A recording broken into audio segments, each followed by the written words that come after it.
Cadê você, povo do meu Deus? Cadê você, povo do meu Deus? Cadê você, hein? Cadê você?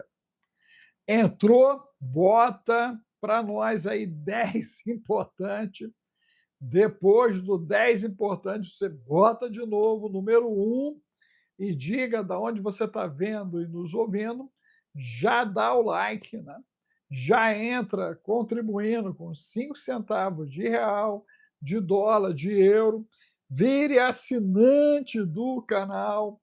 Precisamos de 1.000 assinantes aqui para ficarmos de pé, gente. É uma batalha todo dia aqui contra o bendito do algoritmo e você tem que me ajudar.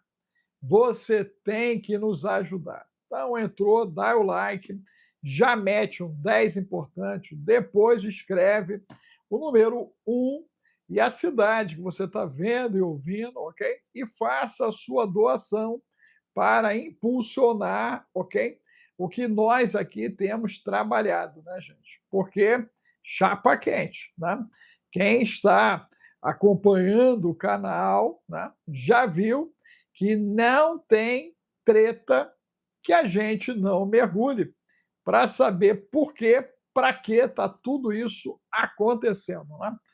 A nível de Brasil, nós já estamos aí em contagem regressiva, né, para o Carnaval da Agonia. Esse carnaval vai ser marcado, né, pela agonia. Nós estamos já com processos epidêmicos, né, globais, local, e a turma não está nem aí para o mosquito, ninguém está nem aí para o mosquito, ninguém está aí para Zika vírus, para chikungunya, para dengue, ninguém está nem aí para bactérias, vírus, fungos, ninguém está nem aí para a questão de metais, gente, metais pesados. Ninguém está nem aí, gente. Olha, e o resultado dessa garotada do tá nem aí, pelo certo, nós teremos períodos de incubação girando de 7, 15, 21 dias, né? 21 dias. Então, isso nos coloca já no mês de março, as águas de março. Né? Você tem que lembrar que 17 de fevereiro tem ciclo de fogo e que 3 de março tem lua de sangue. E antes de tudo isso, os inocentes já começaram a gritar a partir de tudo que está sendo, né, colocado para fora sobre o caso da ilha, o homem da ilha. Né? Inclusive, eu mandei um material para o Efraim dar uma olhadinha aí, que é mais uma bomba do homem da ilha aí, e as coisas começam a ficar cada vez mais complicadas, e possivelmente essa complicação do USA vai fazer a panela ferver. A panela lá vai ferver. E aí nós vamos ver algo que o ano passado eu tinha dito, que era a possibilidade do escalar o conflito interno dentro dos Estados Unidos, porque tem uma turma, né, que quer a bagaça e a outra turma que quer a bagaceira. Em comum, eles querem que o trem fique descarrilhado. Observe que essa é a intenção desse tempo, até por conta do 4 de julho e por conta do 8 de julho. Nós vamos estar conversando com o Efraim sobre tudo isso. Hoje vai ter a aula Geburá e nós vamos avançar ainda no conceito do ano 536 DC e as suas consequências até o Vale do Silício, até o 8 de julho, até o grande engano de Tessalônica. Então, você não pode ficar de fora dessa aula Geburá hoje, 14 horas. Quem não se inscreveu ainda, o zap é o 21 995 31 34 67.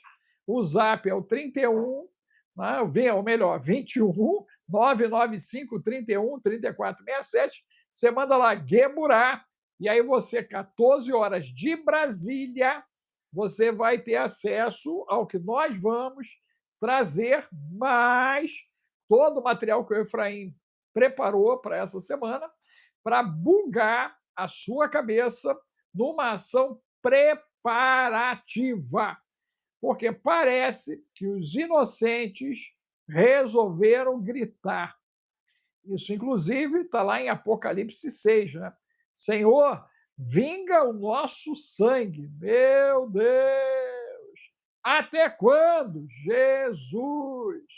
Mas vamos lá, meu amigo, seja bem-vindo. Obrigado aí, doutor Alex.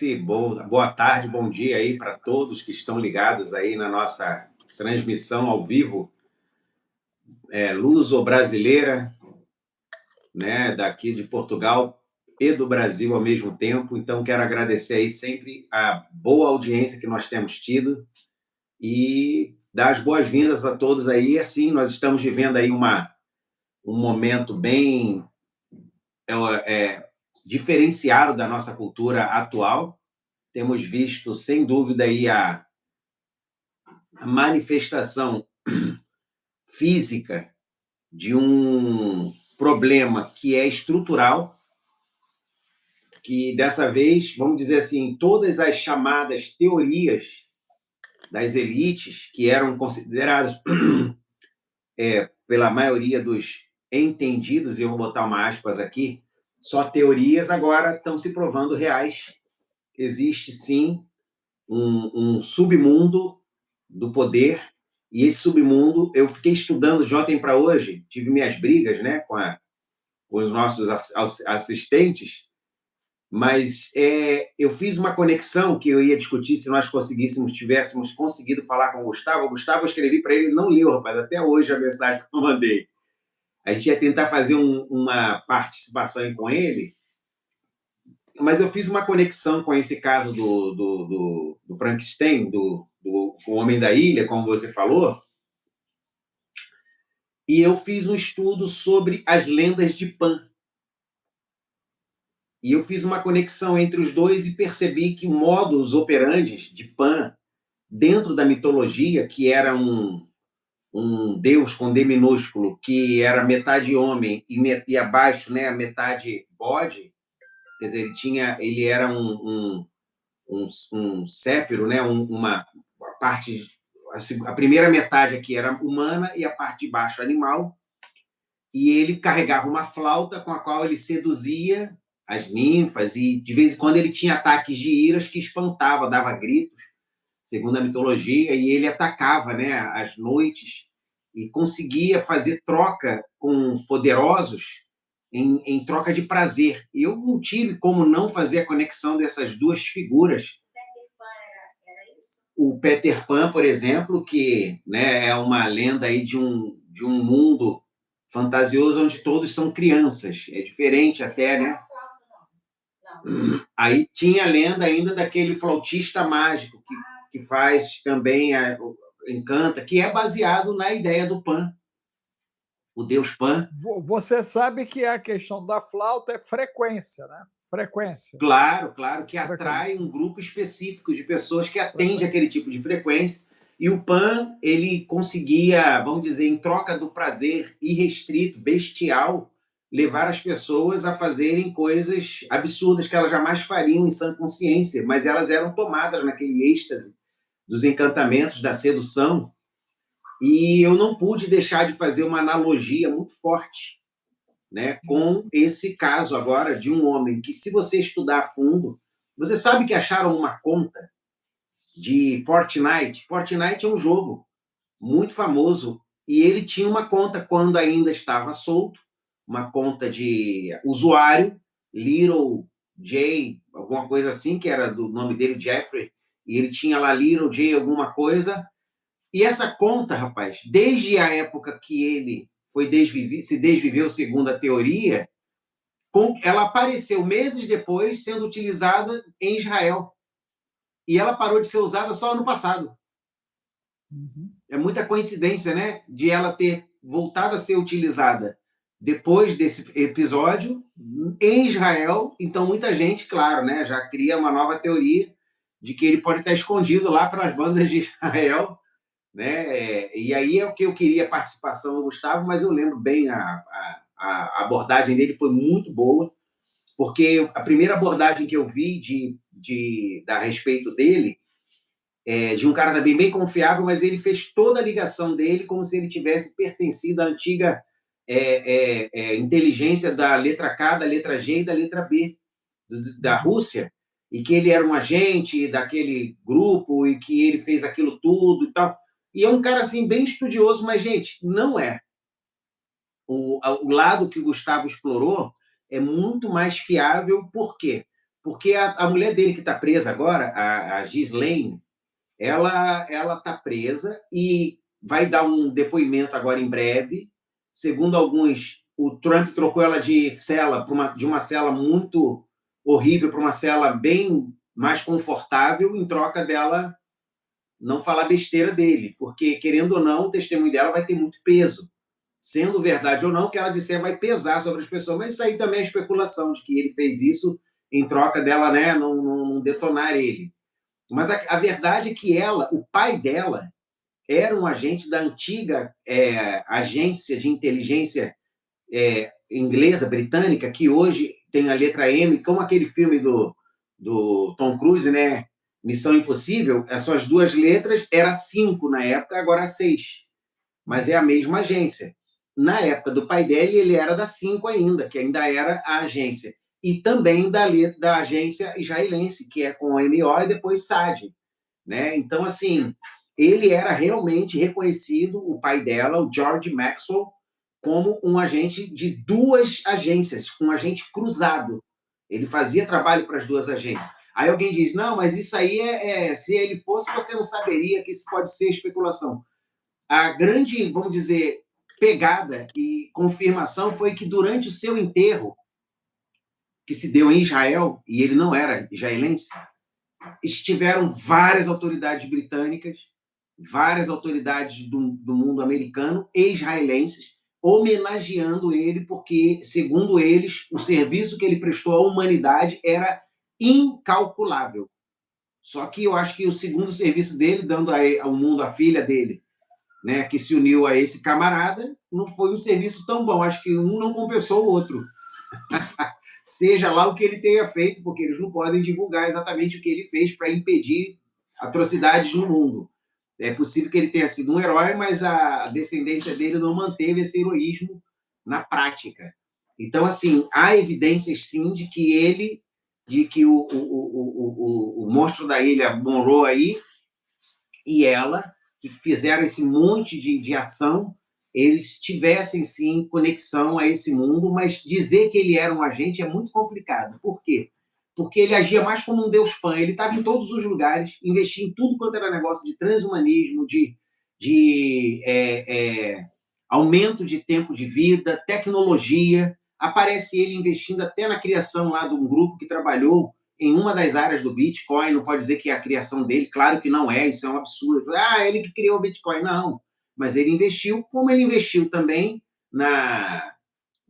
em outras empresas também ligadas à tecnologia da criptomoeda, não é só no Bitcoin. Então, assim, é que o pessoal quer demonizar alguma coisa, então já começa a colocar o cara, né, que está aí na alta do mal, do maligno, mas que ele esteve envolvido com uma série de investimentos e ele investiu em muita coisa. Ele só falou mal da Stellar, da XLM e também da Ripple, da XRP, porque ele disse que elas não condiziam com os projetos deles. Num e-mail ele falou isso, o que nos dá, né, muita alegria. Então, assim, você vê que, na verdade, não quer dizer que tudo que ele tocou, porque hoje o que acontece? Parece que o cara tem um toque de Midas ao contrário, né? Que o Midas, tudo que tocava vira ouro, e tudo que esse cara tocou virou carvão e cinza. Então, todo mundo que aparece numa foto, numa reunião, em algum lugar que ele estava junto, tá na lista negra da mídia atual. E, na verdade, ele foi um cara maligno. Sim, para mim, ele trabalhou juntando, sim, informações de muita gente. E, ao meu ver, a riqueza dele, ele era um bilionário, era de venda de informação, não era de outra coisa. Eu não acho que ele trabalhava diretamente para nenhuma agência, eu acho que ele trabalhava para quem pagasse mais, e entregava lá o, a capivara de quem ele tinha e não era de pouca gente. Agora, o que leva para o outro lado, por que eu comparo com Deus Pan? Por que pessoas que alcançam riqueza, poder e fama precisam desses atos tão cruéis e malignos, envolvendo situações que nós achamos hoje completamente disruptivas, até da consciência humana? Porque parece que eles têm acesso demais a tudo e quando eles têm acesso a tudo, eles precisam de uma emoção diferenciada, é a única coisa que explica. Deixa eu entrar aí, Efraim, porque o que acontece, né? Se você olhar a história antediluviana, né, nós vemos esse apogeu, né, a partir da hibridização e da entrada dos néfilins, dos outros, né, e a corrupção do gênero humano, né, inclusive incesto, né, pedofilia, a parada toda.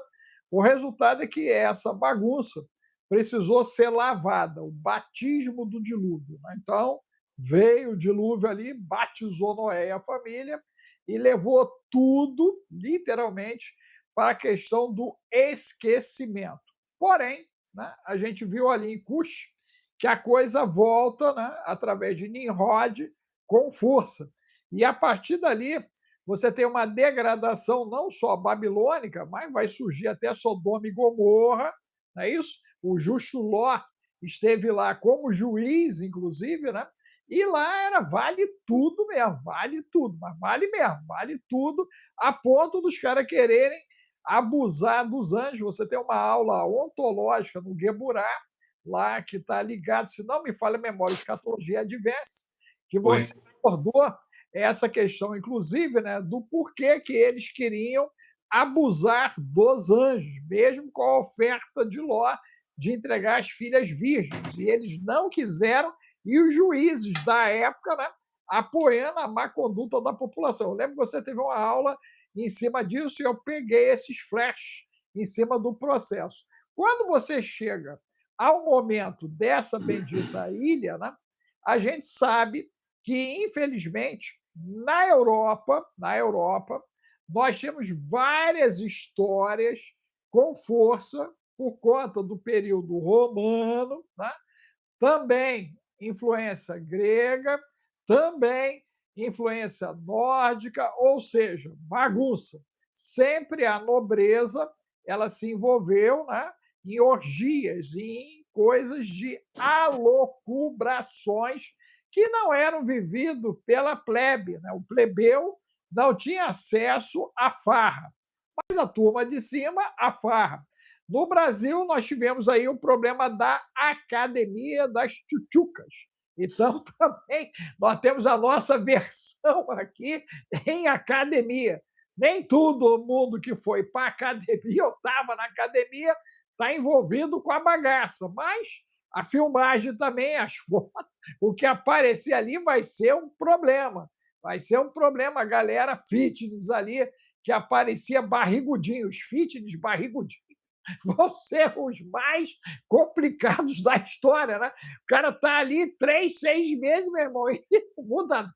Não, e você vê que o caso da Melinda Gates, da ex-mulher do Bill, ela apareceu um e-mail dentro desses arquivos do Bill escrevendo para o Jeffrey, pedindo a ele para mandar para ele algum remédio que ele pudesse colocar no alimento da esposa, para a esposa não pegar a doença que ele pegou de uma mulher que ele pegou com ele.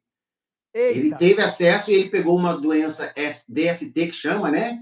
E ele no e-mail fala, olha, eu peguei, eu não posso passar isso para minha mulher, me manda algum tipo de analgésico, de coisa aí, de produto, que bloqueie o corpo dela para que ela não pegue de mim o que eu peguei, porque ela vai descobrir que eu fiz. Mas o cara da ilha também era médico? Não, mas ele tinha acesso a tudo. Ele tinha acesso a esses produtos também. O cara, ele era tipo era a versão de jeans. Não tem o gin? Então ele servia a comida e a indigestão também ele dava conta. Ele dava o remédio, né? E ele era um cara assim, com envolvimento em todas as áreas da indústria. O cara fazia negócio sobre qualquer coisa, investia em um monte de coisa. Ele era alguém assim versado mesmo. Eu até publiquei um vídeo dele quando ele começa a mostrar qual é a visão dele da alma. Ele acredita. A origem dele, cara, você chegou a identificar a linhagem dele, qual é? É Qual é a judeu. linhagem? Oi? É judeu. De fato, de fato. Sim, o nome dele é Einstein, Epstein. O nome dele não é Epstein, é Epstein. Mas aí isso oriundo da Alemanha, ele vem da Alemanha, a origem dele... Isso eu não pesquisei, mas eu sei que ele era, de nascimento era. Mas ele era um cara, assim, extremamente... Sabe como é que eu vejo esse cara, rapaz? Como se ele fosse literalmente um anjo do mal. Porque na entrevista que eu achei até que ia ter mais visualização, que eu dublei, eu peguei ela dublada, na verdade, e postei, o cara pergunta para ele, você é o diabo? Ele falou, não. Ele fala assim, por que você está me perguntando isso? Ele, porque seu modo de atuação é muito parecido com o dele, é alguém que chega junto, primeiro fica amigo da pessoa, depois leva a pessoa a cometer coisas e depois chantageia a pessoa. O cara pergunta isso para ele diretamente, dizendo que ele atuava como um diabo. E a resposta dele é surpreendente, porque ele não nega. Ele começa a explicar outras coisas e a levantar outras questões filosóficas.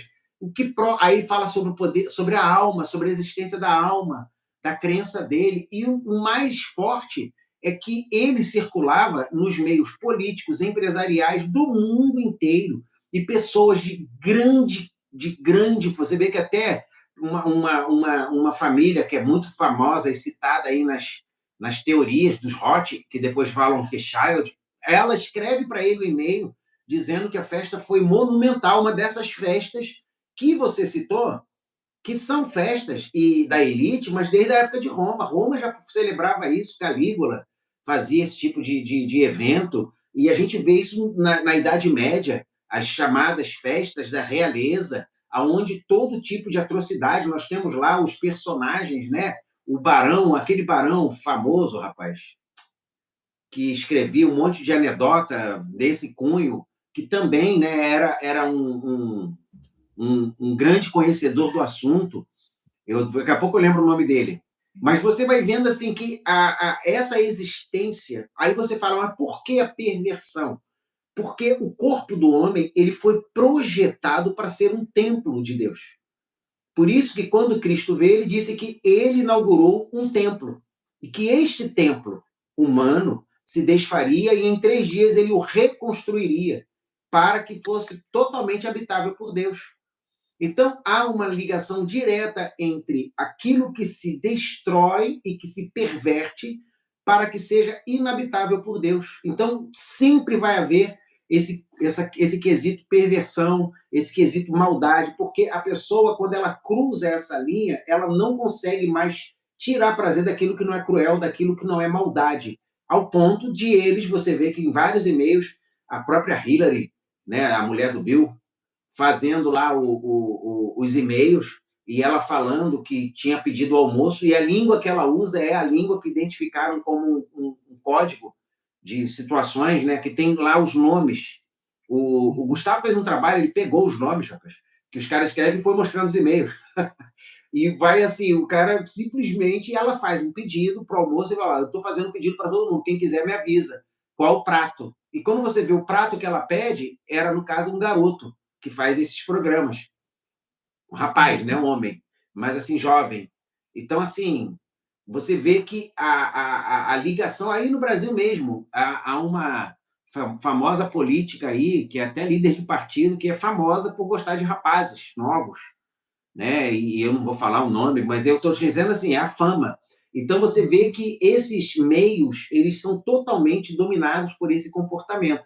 Você vê que o rapaz que está preso lá nos Estados Unidos, que é o P, que depois vem D, I, D, D, Y, ele também foi um cara que trabalhou com esse tipo de divulgação, né? De pegar e usar aquilo, ele dava coisas para as pessoas tomarem. Então, tem, assim, uma série de documentos. Os arquivos, eles não servem hoje para ser usados como meios de processos, abrir processo em cima do que está escrito ali, mas deixa claro que pessoas que têm acesso a tudo parece que precisam de algo a mais, algo maligno, algo destrutivo, senão eles não conseguem mais ver motivo para viver, fazem questão desse tipo de coisa. Inclusive, essa mulher que eu citei, que é dessa família poderosa, falou que a caçada foi ótima. Uma das lendas a respeito da família dela, lá na Floresta Negra, na Alemanha, era que eles tinham um lugar dentro de uma floresta onde eles pegavam pessoas para fazer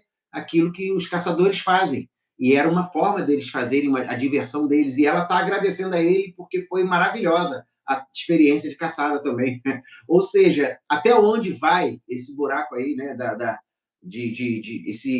esse buraco, né, da Alice no País da Maravilha, esse buraco do coelho, como eles chamam, né? Até onde vai a maldade, até onde vai. E ali naquela ilha tinha câmera até nas árvores. Onde você imaginava, o cara tinha tinha tudo gravado, tudo, todas as pessoas que estiveram ali, em algum momento, tinham algum tipo de comprometimento. E quem possui esses arquivos hoje? Quem domina hoje esse arquivo? Isso é que é a pergunta que tem que ser feita. Há teorias. Esse processo de liberação, Efraim, ele se deu de uma maneira oficial ou é um vazamento oficioso? Dois, qual é a chance hoje? A gente já sabe que a realidade ela é criada, a realidade é criada, né? E nós podemos ter esses e-mails forjados, né? E nada do que está escrito de fato aconteceu. Interrogação. Podemos ter os vídeos como produção de IA, inclusive, né, com datação à época, porque nós hoje sabemos que muito do que circula no mundo também não é verdadeiro. Então, no meio dessa confusão toda, né, se nós pudéssemos pensar numa possível distração para preparar a humanidade para o desacobertamento do 8 de julho, né? Se o que eu estou pensando, né, pudesse ser real, você acredita que isso faria uma ponte pela degradação de políticos, intencionalmente, degradação de líderes religiosos, inclusive, né? Está sobrando lá até para o cara do alto lá do Tibete, está sobrando para todo mundo aí, tem especulação para tudo quanto é lado. Esse aí, inclusive, já foi filmado beijando a boca de uma criança. Ele Não, meio isso senil. eu vi, mas a explicação... Aquilo não é montagem. E outra coisa, não é montagem. A explicação do clero lá, eles deram a explicação para a época que seria uma conduta que eles praticam, né? Então, na época, eu fui atrás disso também, para tentar entender por que desse comportamento ali. Mas o questionamento que eu estou te fazendo é o seguinte, né? Se tudo isso for montagem, como foi a ida do cara à Lua, como é que fica essa transição, porque isso criou uma inquietação, uma insegurança, um desvio de percepção, inclusive até nessa questão do Três Atlas em relação aos aliens. Então, todo o processo se voltou para isso. E aí, quando isso acontece dessa maneira, né, a gente sabe que é uma manipulação da Matrix. Okay? A Matrix ela não faz as coisas de graça. Tudo que aparece tem a sua intenção oculta. Então, a chance desse processo todo ele ter sido produzido para criar, nesse período que nós estamos agora, essa transição para que algo aconteça ou esteja acontecendo e nós percamos o foco nos acontecimentos principais? A pergunta iniciou com a questão de quem divulgou, oficial ou oficioso. Foi oficial, quem divulgou todos os arquivos estão disponíveis agora, se você entrar aí, no Departamento de Justiça americano, que é um dos departamentos mais sérios do mundo e que jamais reproduziria ou divulgaria como sendo oficial documentos criados exteriormente. Ou seja, quando Trump foi reeleito agora, no segundo mandato, uma das promessas de campanha dele, que fez muito voto vir para ele, é que ele divulgaria, ele disse, no primeiro dia que eu assumir, eu vou divulgar os arquivos Epstein. No primeiro dia que eu assumir, eu vou acabar com a guerra da Rússia. No primeiro dia que eu assumir, eu vou fazer, eu vou acontecer. Ele falou um monte de promessas, e entre elas estava a divulgação. Quando ele assumiu, não divulgou coisa nenhuma. Aí, muita pressão da equipe dele, do próprio grupo do MAGA, ele, na época, fez uma força lá e divulgaram um monte de coisa que tinha, a cada 10 folhas, tu só aproveitava 2, que estava tudo com tarja preta. Ou seja, não valeu muito aquela divulgação, tinha algumas coisas ou outras comprometedoras, mas não agora como agora. Agora, quem fez a divulgação foi o Departamento de Justiça dos Estados Unidos. Inclusive, você consegue acessar isso agora, se você entrar aí e botar no Google, Departamento de Justiça, divulgação de arquivos, ele na hora te manda o link, você clica lá e você consegue ter acesso. São mais de 3 milhões de documentos, e-mails, vídeos, várias coisas. É um mundo inteiro para ser de coisas, né, e de informações, e é menos da metade do que eles têm. Então, assim, não é uma coisa pouca. Agora, a sua pergunta ela é muito oportuna. Por que agora? Que ligação isso pode ter com tudo que está acontecendo no mundo? Porque, por mais que o Trump tenha prometido, por mais que ele seja pressionado, esses documentos, de alguma maneira, também o envolvem. E está provado já que ele tinha amizade, contato, mas não quer dizer que ele também fez, apesar de já ter respondido a processos de pessoas que o processaram dizendo que ele fez alguma coisa, mulheres, né? E toda essa questão, ele já responde, mas, assim, dá a impressão, e eu posso estar enganado, de que ele tem envolvimento, mas não tão grave quanto os outros. Então, tipo assim, eu vou levar uma paulada, mas os caras vão ser enterrados. Porque, por exemplo, há agora um processo que o Bill e a esposa, o ex-presidente e a ex-secretária de Estado, né, o casal, eles vão ter que fazer chamado à justiça, porque com esses arquivos que foram liberados agora, eles podem ter cometido perjúrio, porque eles, em tribunal, negaram conhecer e estar em determinada situação que os arquivos provam que estavam.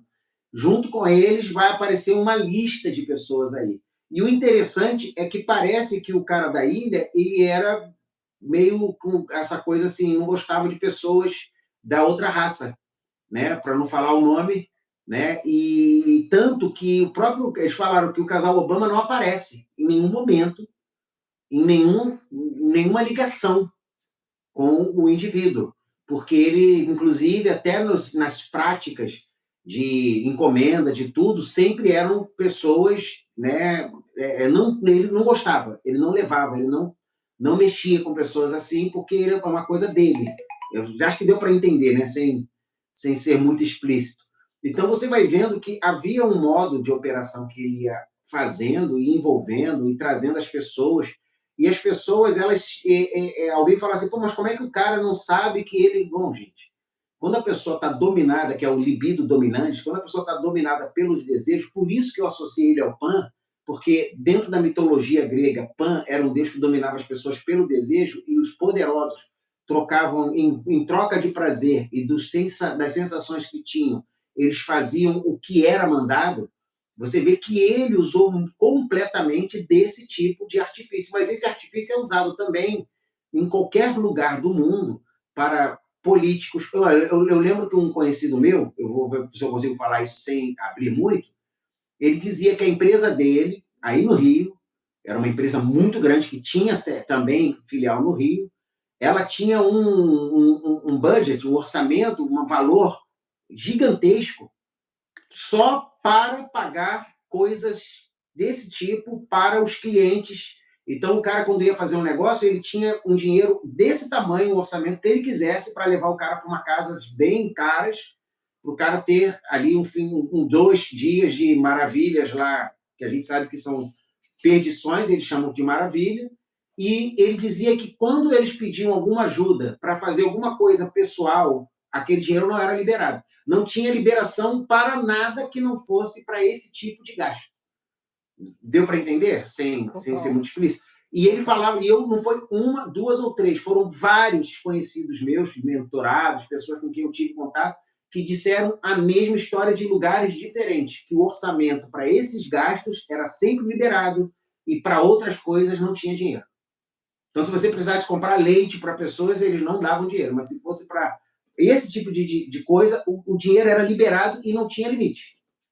Agora, Efraim, vamos jogar uma lupa nisso, né, e fazer uma história rápida, principalmente na Idade Média, porque a Idade Média, o clero, ele se envolveu diretamente com isso, né? Nós temos vários relatos, inclusive de orgias que aconteceram dentro ali da Basílica de Pedro, inclusive, né, no Vaticano, e que houve todo um período bastante complicado de má conduta, tanto do clero associado ao processo da nobreza. Quando a gente entra no século XX, né, a coisa não estava muito diferente e parece, pela Academia de Brasília e pelo que você está dizendo, o modus operandi ele continua funcionando da mesma maneira. Isso está diretamente ligado ao conceito do principado, ok? Que age através dessas manifestações para, com isso, manter a engenharia e a arquitetura sistêmica do projeto maior, e aí já jogando isso para Tessalônica, a operação do erro, né? Então, na realidade, isso faz parte da construção desse tabuleiro, desse jogo geopolítico, porque não é um fenômeno, né, de uma única região, de um único clã ou de uma única religião. Isso está, né, permeado em toda a teia religiosa, toda a teia política e em clãs diversos, em períodos diversos, em regiões diversas. Então, isso é uma orquestração espiritual.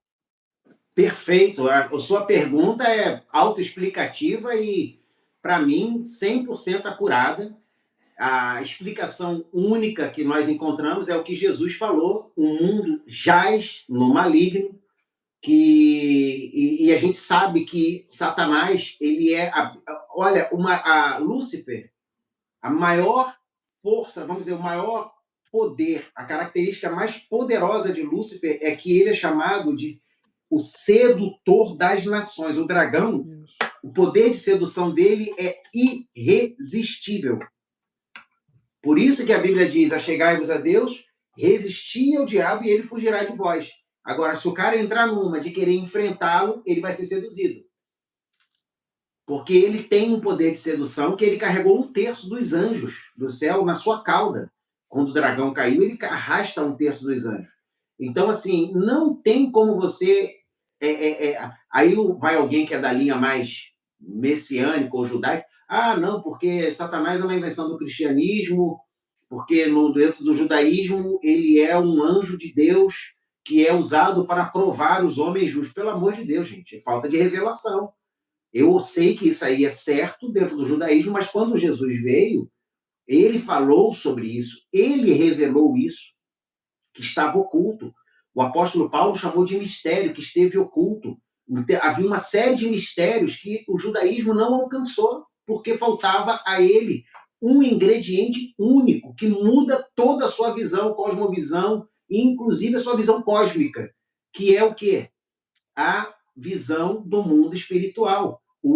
Vamos dizer, o fragmento que faltava a ele chama-se espírito. O espírito da palavra que desceu no Monte Sinai, escrito em palavras, em letras, agora veio como fogo e entrou nos corações. Sem essa revelação, a pessoa não consegue enxergar. Então, Lúcifer, ele é um grande sedutor, o dragão é um grande sedutor, e ele está por trás de toda... Aí isso explica por que tantas culturas diferentes, lugares diferentes, têm essa operação tão parecida. Por que quando eles chegam a um determinado patamar de riqueza e de poder, eles precisam tanto vamos dizer, dessa ressignificação de coisas, como se aquilo que antes parecia moralmente errado, agora se torna não só possível, mas também desejável. Porque tem uma operação de trevas por trás disso, é a única explicação. Então, vamos jogar mais lenha na fogueira aí, gente. Você nos ajude na entrega, coloque 10 importante, 10 importante, 10 importante. Coloque o número 1, diga a cidade que você está nos vendo e ouvindo. Já vi que o pessoal de Moçambique está nos assistindo, né? Não sei se tem alguém do Senegal, de Cabo Verde, do Congo. Cadê a galera da Nova Zelândia, pessoal aí da Austrália? Eu tenho sentido falta da Austrália, gente. Ó, esse horário é um horário bom lá para a Austrália. Aí, ó, acho que deve ser lá 1h da manhã. Cadê a turma da madrugada na Austrália aí? Cadê o pessoal aí? Vai colocando para nós aí a localização de vocês. E se você puder, 2, 5 centavos de real, de dólar, de euro, para poder impulsionar, nos ajude. E no Gueburá de hoje, 14 horas, o zap é o 21 995 31 34 67. Você pode fazer parte do Gueburá hoje. Eu não ficaria de fora, não. Efraim, a pergunta que eu vou te fazer, eu creio que vai botar aí uma cereja nesse bendito bolo aí, em cima da questão dos acontecimentos. Né? Nós estamos vivendo uma tensão global sem precedentes na busca de paz. Né? Então, né, e é o próprio governo americano que se lançou como vassalo da paz, da paz. No momento em que alguém está buscando a paz de maneira, né, a paralisar todas as ações de destruição no sentido planetário, ético, moral, explode a Ilha da Fantasia. Quer dizer, ela explode dentro desse contexto e sobra para a história rápida, aí, pelo menos de 3 décadas, dos americanos políticos, né, da política também europeia e de líderes religiosos, sejam ocidentais e orientais. Esse processo não leva também para a degradação desses pilares religiosos, não leva para a degradação da estrutura política vigente, 2. E 3, não cria a necessidade de uma reordenação, como é a proposta do 8 de julho do desacobertamento?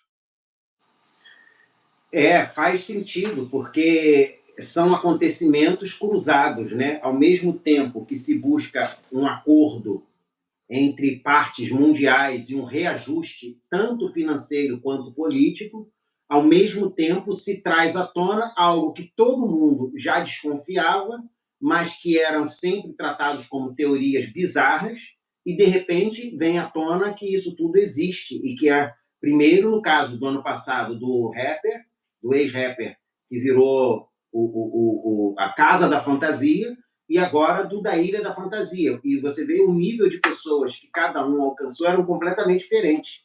Enquanto o rapper lá, o ex-rapper, vitimava celebridades que são alçadas ao poder pelos valores poderosos, por riquezas de poderosos, o cara da ilha, ele alcançava diretamente os poderosos com o mesmo tipo de práticas. O que então, é assim... Um era o grande financiador e o outro era o projeto financiado. Era um projeto, e a gente sabe que além dele tem outros nesses tipos de envolvimento. Ele não é o único. O que está preso não é o único cara que fazia isso. Ele é bem conhecido no mundo da indústria da música e da atuação em Hollywood, mas existem outros. Você vê que teve atores que, quando começou a explodir lá, meteram o pé dos Estados Unidos. Tom Hanks, aquela DeGeneres, que era aquela apresentadora que está na Itália, o Tom Hanks já tem agora cidadania grega.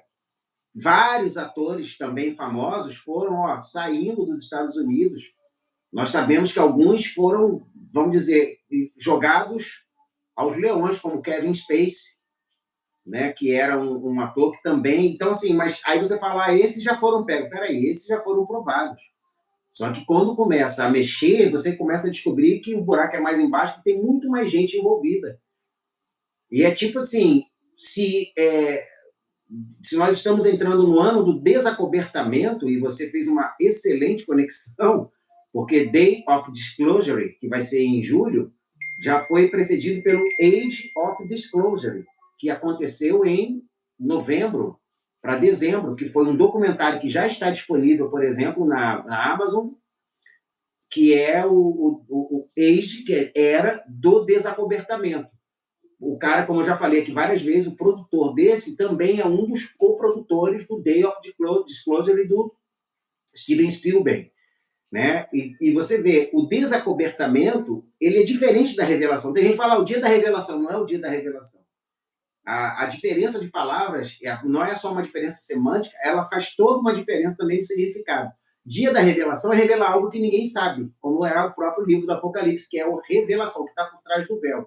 O do desacobertamento é de coisas que se sabe, que se desconfia, mas que vão vir à luz. Então você fez uma ótima associação. Será que nós não estamos acostumando já o imaginário coletivo mundial agora de que existem coisas entre nós que nós não sabemos? E entre elas não vão chegar agora os tais dimensionais que já vivem entre nós, porque a temática do filme, tanto quanto do documentário, não é de algo que vai vir do céu, do espaço. É algo que já existe entre nós, mas que está acobertado. Por isso que é disclosure e não revelação. Agora, Efraim, nessa linha de raciocínio, né, nós temos aí a prática e a conduta deles, né, se aproximando bastante com a prática pré-diluviana, né, e Sodoma e Gomorra, ali na linhagem direta de Cã.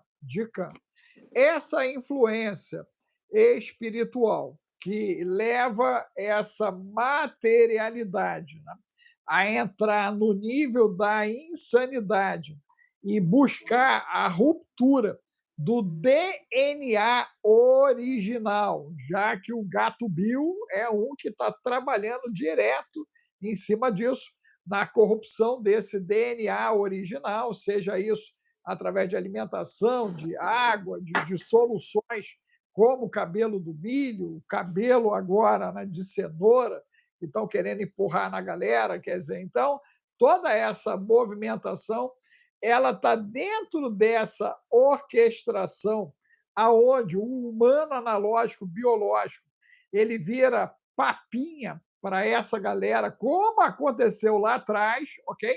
E é objeto dos abusos que eles praticavam, que chegou até a narina de Deus, e aí Deus resolveu passar o cerol.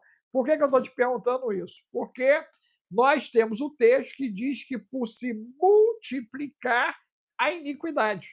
Não é isso? Excelente, excelente. Então vem um processo, né, de escalar, que é o que está diante dos nossos olhos aí, né, Rio de Janeiro, as escolas de samba, né, Série B, Série A, invocações pesadíssimas, São Paulo, invocações pesadíssimas, Trio Elétrico da Bahia, de Recife, com invocações pesadíssimas, cinturão espiritual sendo formado do Brasil para o mundo, no momento onde tu tem o bendito círculo de fogo e que culmina na bendita lua de sangue. Você tem um período de acontecimentos e detalhe, coincide com o Ramadã.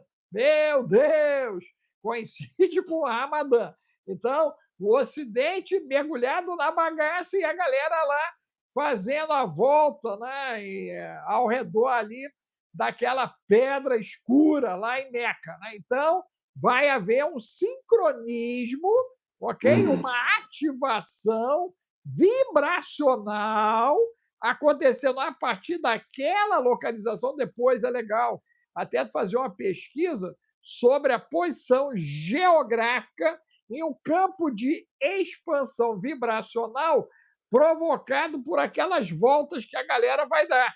Porque nós vimos isso em Jericó e vimos o resultado que aconteceu com aquela muralha.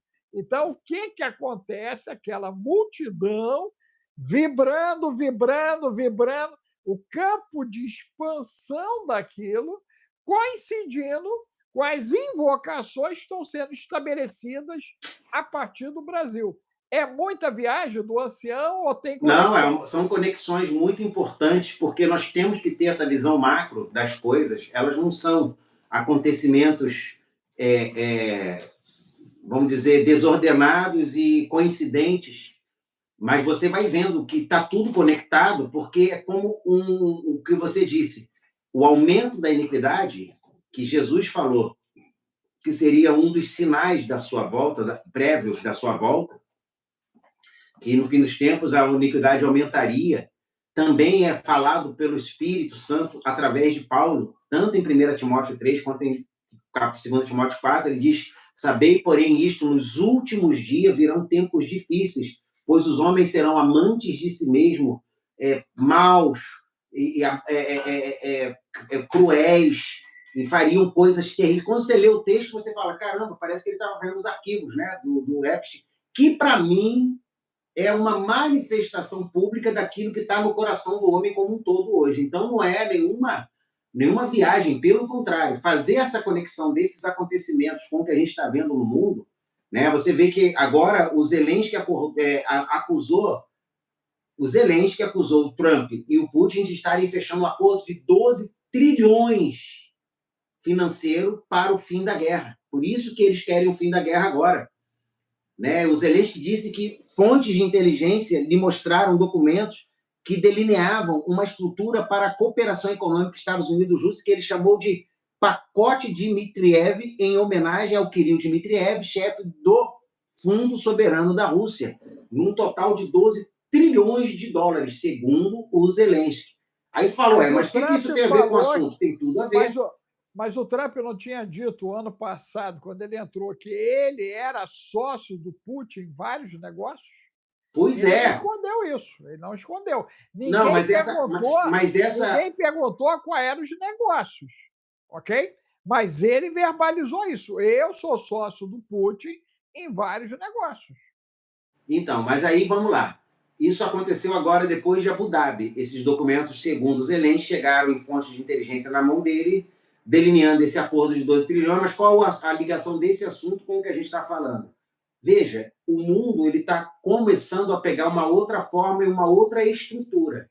A gente viu o primeiro-ministro canadense chamar a nova ordem mundial numa declaração oficial que, na mesma semana, a presidente da Comissão Europeia, Ursula von der Leyen, falou: estamos presenciando o fim da velha ordem, que é a mesma afirmação ao contrário, e estamos vendo uma reestruturação econômica, onde países que não podiam fazer troca de reserva de dólar por ouro, como o Brasil, agora estão fazendo com aplausos americanos. O dólar tem se desvalorizado cada vez mais. Países como o Japão, que sempre foram compradores preferenciais de papéis americanos, e outros países se desfazendo do papel e ficando sem taxação, sem nenhum tipo de represália pelo governo americano. Parece que a gente está entrando num mundo novo que de admirável só teria, teoricamente, um nome. Porque o que a gente está vendo é o velho mundo emergindo de um mundo disfarçado de tá tudo bem entre nós. E que velho mundo é esse? Onde a iniquidade imperava, onde os chamados heróis da antiguidade, que a Bíblia fala, que eram os valentes e aqueles que tomavam tudo à força, que eram os nefilins, que dominavam o mundo. A Bíblia fala dele, que eram os heróis da antiguidade, está lá em Gênesis capítulo 6. Enoque desvenda quem são esses caras, que são os descendentes diretos desses camaradas. Veja, para trabalhar nesse mundo, eles precisam nascer nesse mundo.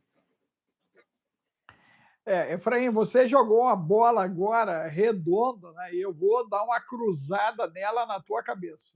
Ontem nós fizemos o código de Enoque, né? O nosso primeiro encontro ali, gente, foram 3 horas intensas, a primeira aula intensa já.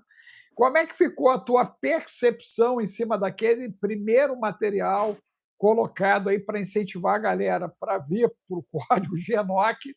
Gente, nós vamos ter aí pelo menos mais outros 4 encontros aí, né, do código GENOC. É uma imersão, né, que nasceu no meu coração por conta das conversas que eu tenho tido com o Efraim, mas a galera do TikTok, que foi a galera grande incentivadora, porque eu vi que um bando de garotos resolveu querer entender sobre o que está acontecendo no mundo e, principalmente, tentar entender o processo escatológico, porque o pessoal começou a ver muita lógica nos conteúdos colocados. Por isso, inclusive, o próprio Geburá está no TikTok agora e parece que já começou a viralizar também lá no TikTok, ok? Então a gente tem um material que está bombando a cabeça da galera. Como é que ficou, Efraim, essas primeiras 3 horas diante do que você ouviu ali?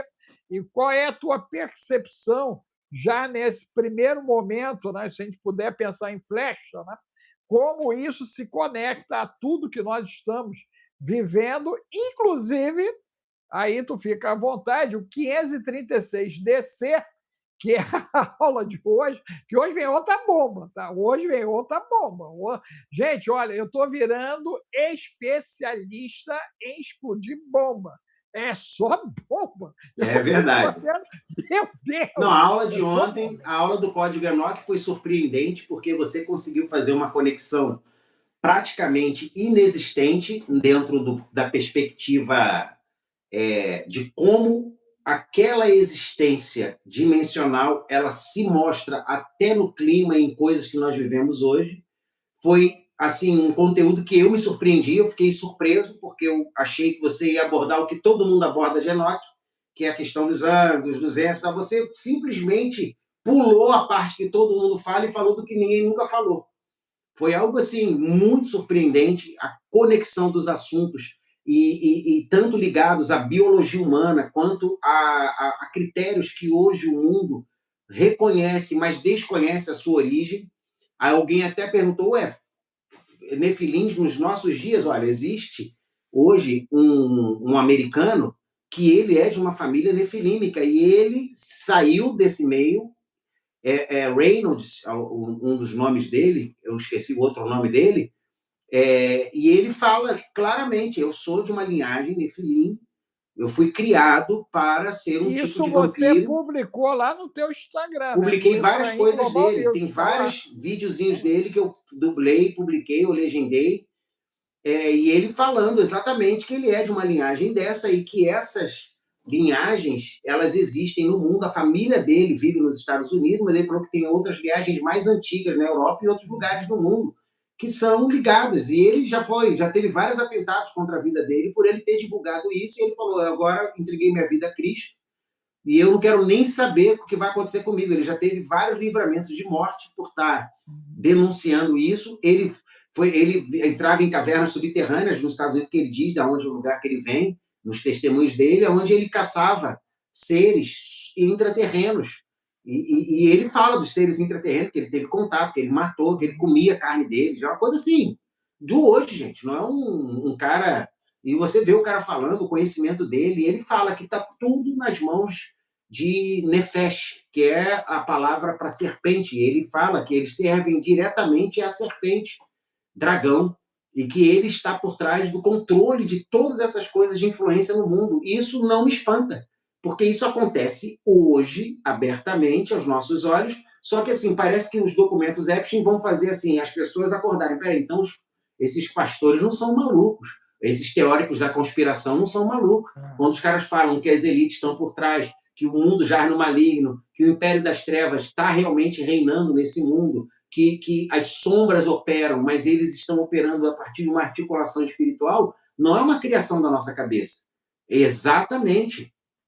É a obra Trevas, do Dr. Alex, e tem muitas obras grandiosas escritas mostrando isso, né? A Conspiração do Gênesis 6, do Gary Wayne, esse aí é o Batalha espiritual. Batalha espiritual. Esse então, aqui assim, tem mais de 10 mil anos de entendimento sobre como o conflito saiu do céu e chegou até as nossas casas. E a gente está aqui hoje tentando. Nathan Reynolds, obrigado aí, o M. Santos, é isso mesmo. O do Nathan, eu sabia que tinha Reynolds, mas não estava lembrando o primeiro nome dele. O Nathan Reynolds, ele realmente fez uma denúncia e ele fala de várias experiências que ele teve nessa. Tem até um canal no YouTube aqui que ele é o The Confessionals, que tem uma série de entrevistas de 1 a 2 horas dele contando tudo. E você hoje não precisa falar inglês. A maioria desses vídeos são mais assim, do ano passado, alguns já estão em dublagem, e os que não estão dublados você consegue ver em legendagem.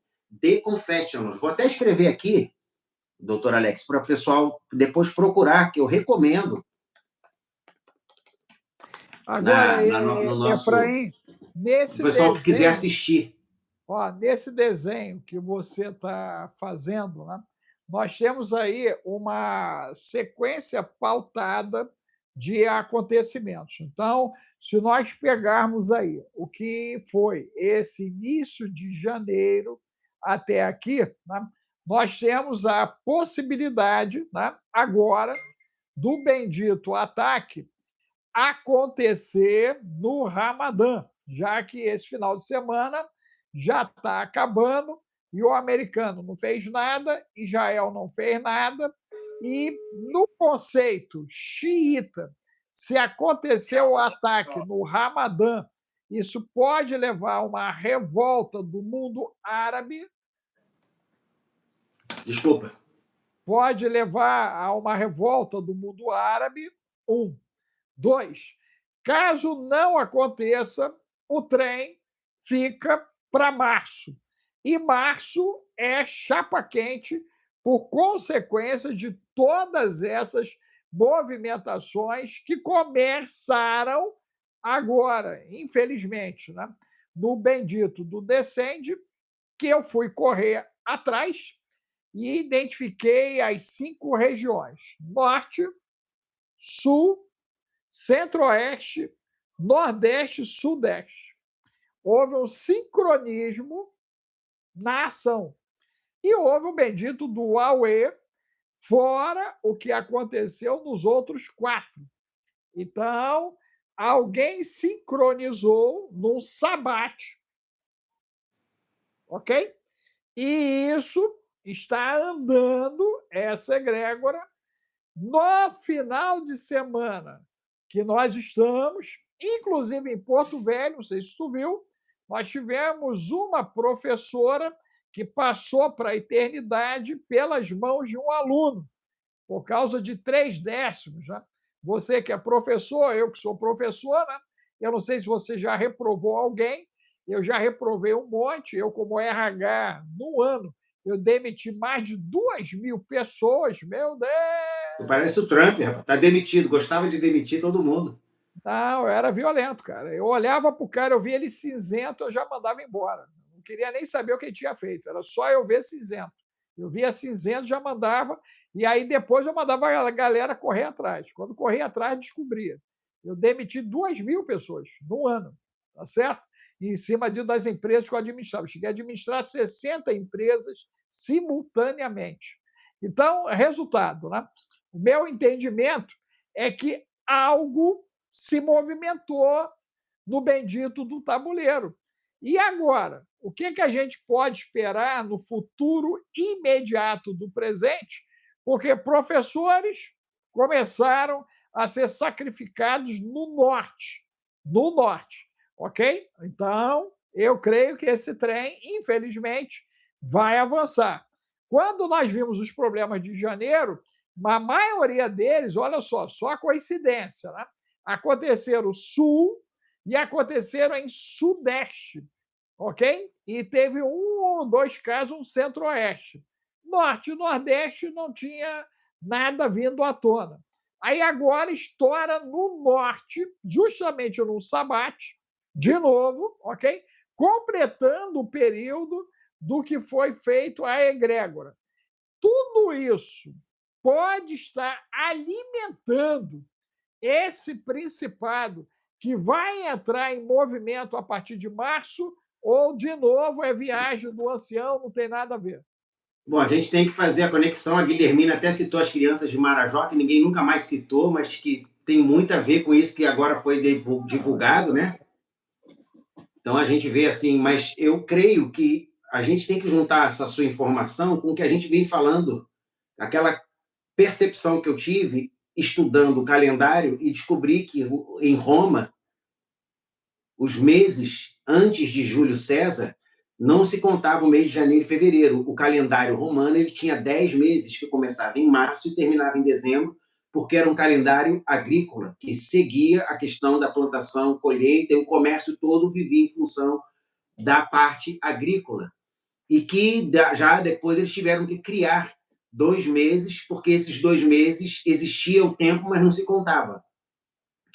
Né? Hoje, eu conversando com um amigo meu lá na igreja, no culto pela manhã, no final do culto, ele falou, ele está sendo, agora, ele foi indicado para um cargo diplomático, ele é angolano de origem, nasceu em Angola, mas foi criado em Portugal e na Suíça, e agora ele está sendo indicado para um cargo diplomático, e está desde janeiro esperando lá o processo terminar, e ele falou que não terminou porque está tudo parado. Eu falei, ué, Brasil com A, Angola.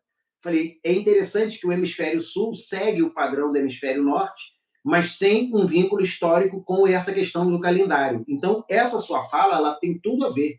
Março é o início.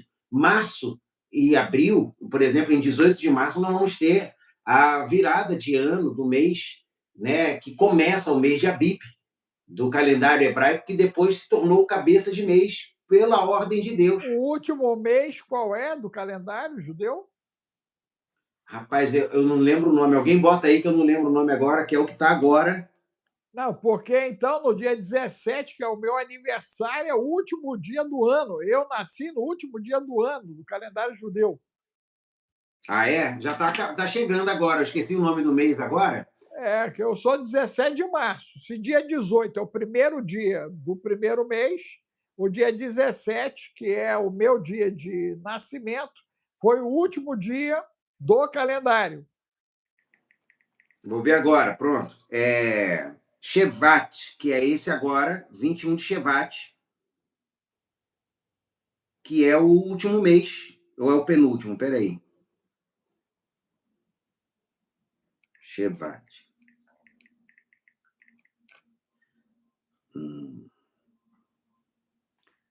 O Fábio falou que a gente está em Shevat. Fábio hoje vai ter live comigo, o professor Fábio Pires, gente. Ó. Hoje, às 18 horas, chapa quente, hein? Vamos então, olhar... Fábio, aproveita aí e fala se é o último ou o penúltimo. Ele falou que agora é o Shevat. O Shevat eu vi que era, mas eu quero saber se é o último ou o penúltimo. Mas o que acontece?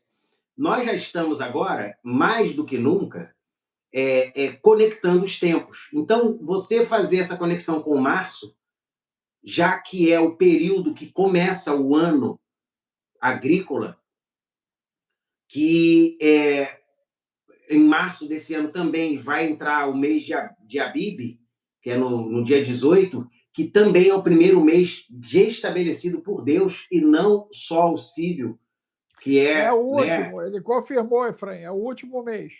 Ah, então beleza. Então nós já estamos no último mês. Então você vê que assim, o início de março, ou o mês de março, que não é 1º de março, mas o mês de março está envolvido com o recomeço. O recomeço da agricultura, o recomeço com a primavera, o recomeço para o hemisfério norte. E eu estava citando o meu amigo de Angola, por quê? Porque ele falou que está tudo parado lá, esperando. Eu falei, olha, engraçado, não tem essa cultura do carnaval no Brasil, mas tem a parada obrigatória dos períodos vazios do calendário. Olha a conspiração, Gustavo é 17 de março também. Rapaz, Gustavo. Meu Deus, Gustavo. O negócio é sério, hein, Gustavo? Aí, o Gustavo é 17 de março também. Ó, o Gustavo, eu não quero papo com o Gustavo, não, que eu escrevi para o Gustavo ontem, meio-dia, o cara não leu até hoje a minha mensagem. Mas é o fuso horário. Eu convidei ele para a gente fazer live hoje, junto contigo. Fuso horário. Ontem, meio-dia, já deu tempo. O Gustavo está na minha lista agora dos que me ignoram.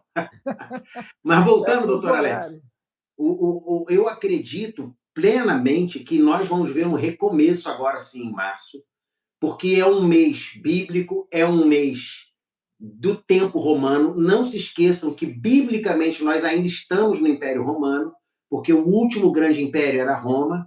Roma não acabou, acabou como império político, mas não acabou como influência mundial.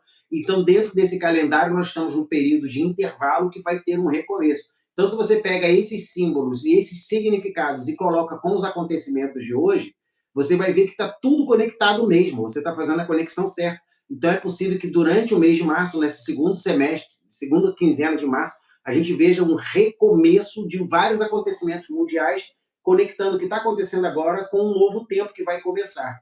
Outro aviso, tudo indica que a tribulação está muito perto, que a gente tem que lembrar que a tribulação é dividida em duas partes, tribulação e grande tribulação.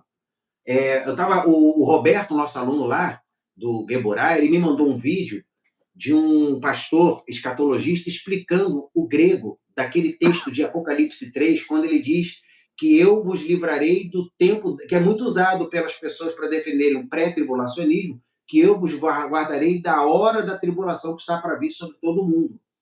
Acho que é 3, do Apocalipse 3. E aí, quando você vê a palavra, realmente, eu até mandei para ele a tradução, o grego é ek. Da hora não é da hora que você está fora, é de dentro da hora da tribulação. Olha que interessante. Né? Então, não quer dizer que a pré-tribulação esteja enganada por isso, mas o arrebatamento pode acontecer antes da tribulação, é desejável que aconteça. Efraim, cadê você, meu amigo? Efraim deu uma congelada quando falou que é desejável que o arrebatamento, né, ocorra. Você aí, gente, se você acredita na condição pré, você bote para a gente aí o número 10. Se você acredita que vai acontecer durante, você coloca o número 11.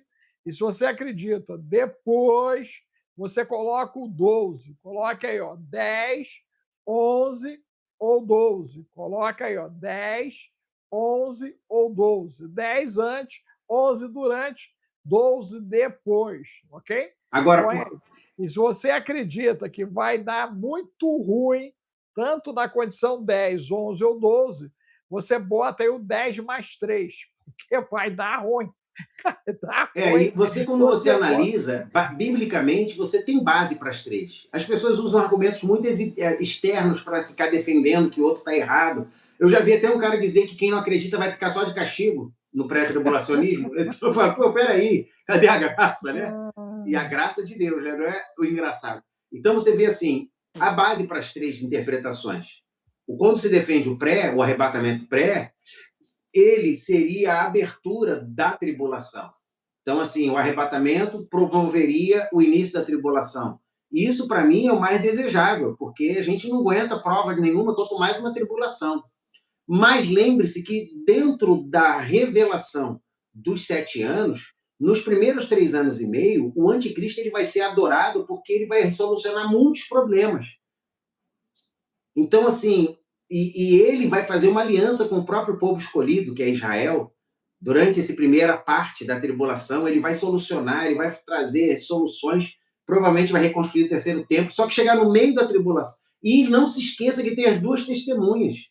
E se você olhar para dentro desse contexto, a grande colheita pode acontecer nesse período, porque os verdadeiros eleitos vão saber quem está no mundo.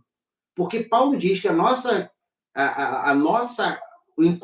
encontro com o Senhor não precederá a revelação do iníquo. Ou seja, ele vai ser revelado antes do arrebatamento. Mas o que a pré-tribulação acredita? Quando ele aparecer, a gente souber que é ele, a gente vai ser arrebatado. Quase que um evento instantâneo.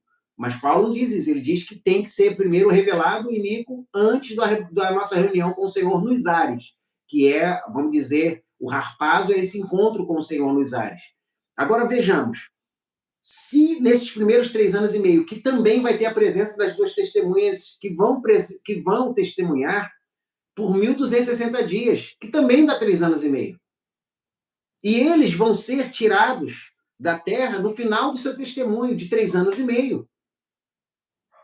Eles vão ser responsáveis por lançar pragas Agora, sobre as nações.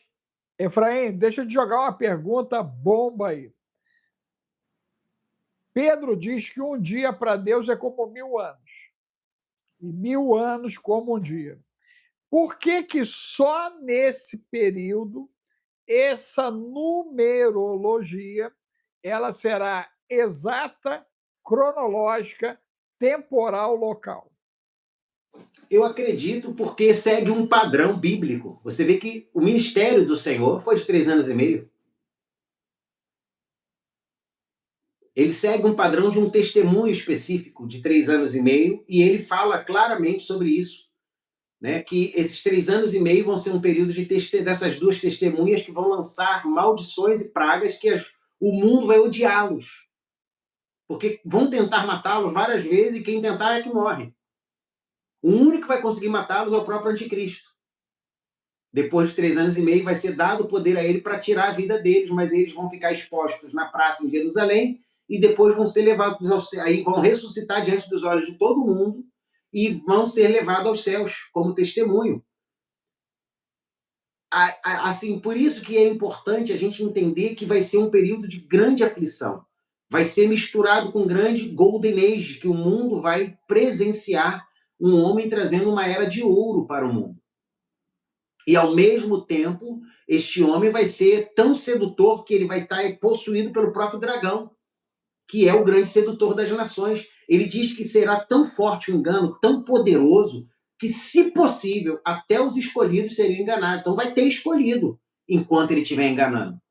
Se vão ser todos, ou se vai ser uma parte que vai ficar para trás, como a pré-tribulação acredita, que vai se converter as pessoas ali, porque eles dizem que o Espírito Santo vai ser tirado, mas o Espírito Santo, quem vai convencer eles do pecado, da justiça e do juízo, se vai ter santos na tribulação? Porque está escrito, quem são estes de vestes brancas que vêm entre vós? São aqueles que foram salvos, que não tomaram a marca, que não cederam à pressão, os santos da tribulação.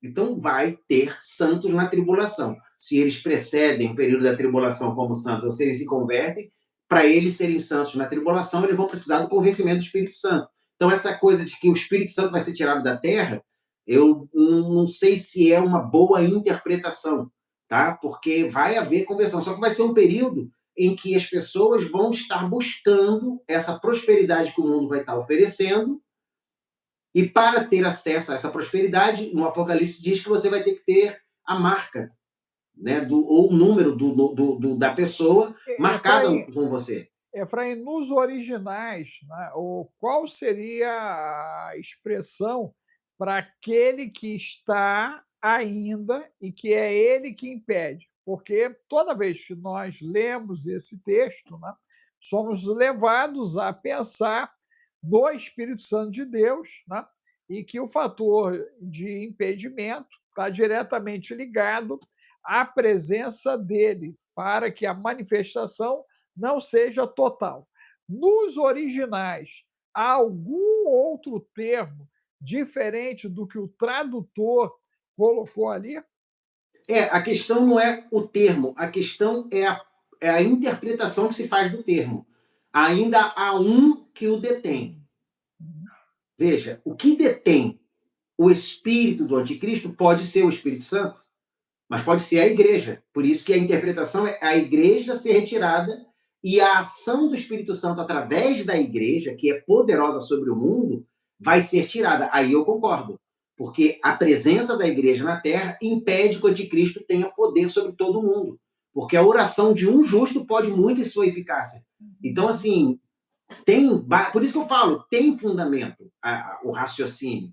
A questão é que também pode ser o arcanjo Miguel, que foi aquele que impediu a ação de um principado que Gabriel lutou contra ele e Miguel foi colocado. Miguel é o primeiro príncipe, que primeiro expulsou o dragão do céu, depois reteve o corpo de Moisés, que Satanás tentou usurpar, e ele repreendeu ele em nome do Senhor, ele que o Senhor o repreenda, e travou. Então, é como se Miguel pode ser também aquele que detém a ação plena do Espírito Antigo, mas o Espírito Antigo já está em ação no mundo.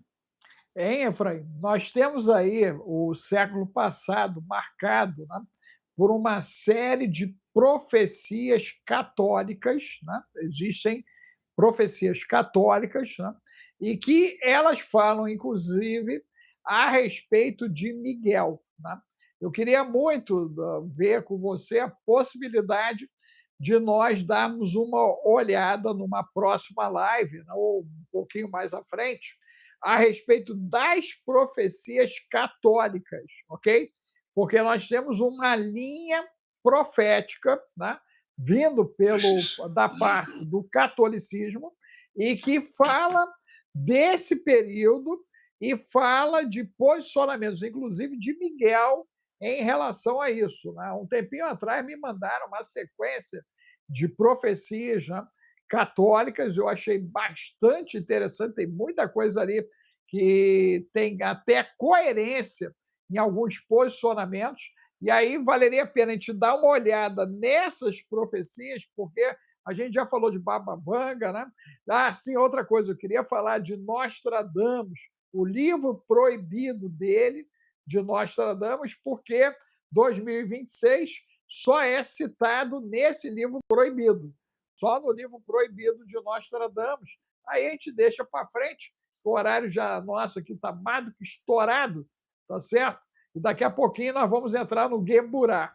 Minha gente, ó, você que quer estar com a gente, daqui a pouquinho, 14 horas de Brasília, no Geburá, o zap é o 21 995 31 34 67. Né? O Bill já disse que nós já somos 100 ali no Geburá e nós queremos formar o grupo dos 300 ali no Geburá. Então, venha você para dentro do Geburá, ok?